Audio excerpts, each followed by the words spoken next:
Hello everyone, this is Dr. Ramya from Team MDS Conquer. Welcome back to 32 series.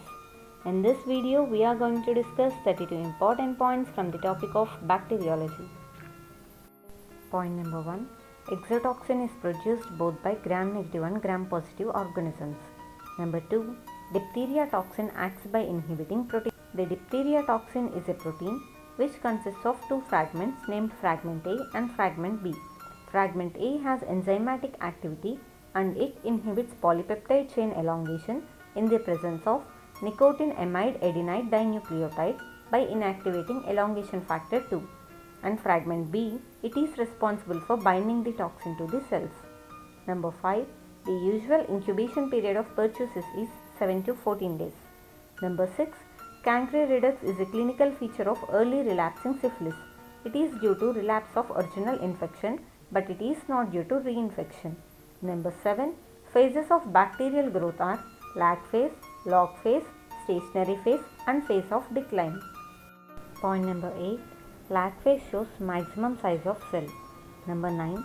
Log phase shows smaller cells and stationary phase shows sporulation, exotoxin production and irregular staining and gram variability. And phase of decline shows formation of involution forms. Point number 12. Borrelia recurrentis uses antigenic variation as a major means of evading host defenses. These antigenic variations in Borrelia are caused by DNA rearrangements in linear plasmids. This ability to vary surface antigen allows bacteria to survive for a longer time. Point number 14. Borrelia burgdorferi is the causative agent of Lyme's disease and it is transmitted by the bite of ixoid ticks. Number 15. Incubation period of Lyme's disease is 3 to 30 days. Number 16. Scrub typhus is transmitted by trombiculite mite. Number 17. The main cytokine involved in erythema nodosum leprosum reaction is tumor necrosis factor alpha. Number 18.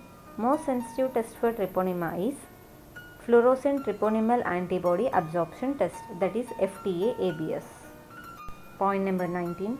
Brucellosis can be transmitted by contact with infected placenta, ingestion of raw vegetables from infected forms and inhalation of infected dust or aerosol. Point number 20. The clinical diagnosis of leprosy is confirmed by histological examination of skin biopsies and by the detection of acid fast bacilli in nasal discharges, scrapings from the nasal mucosa and slit skin smears. Point number 21. Sample from the skin should be obtained from the edges of lesion rather than from the center. Point number 22.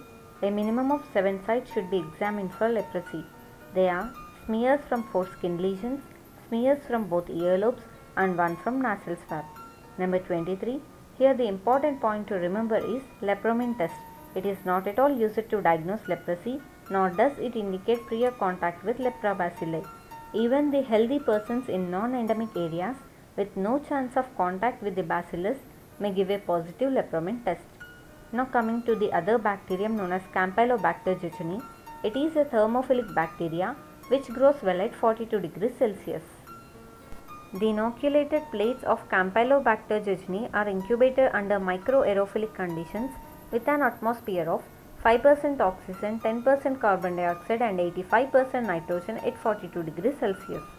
The plating media commonly used for Campylobacter jejuni are Skyros medium, Budzler's medium and Campi BAP medium. And the most common bacterial causes of neonatal meningitis are Group B Streptococci, E. coli and Listeria monocytogenes. And here comes the less common causes are other species of Streptococci, H. influenza, both coagulase positive and negative Staphylococci and Klebsiella. Point number 30. Listeria monocytogenes exhibits a characteristic slow tumbling motility when it is grown at 25 degrees Celsius. Number 31. A definite diagnosis of leptospirosis is based either on isolation of the organism from the patient or on seroconversion or a rise in antibody titer in microscopic agglutination test. The serological diagnosis tests used for leptospirosis are microscopic agglutination test, ELISA, indirect hemagglutination test and microscopic slide agglutination test. That's it for today's 32 series guys. Hope you all note down these points. All the points discussed here are very important from NEET point of view. Revise well. All the best. Thank you.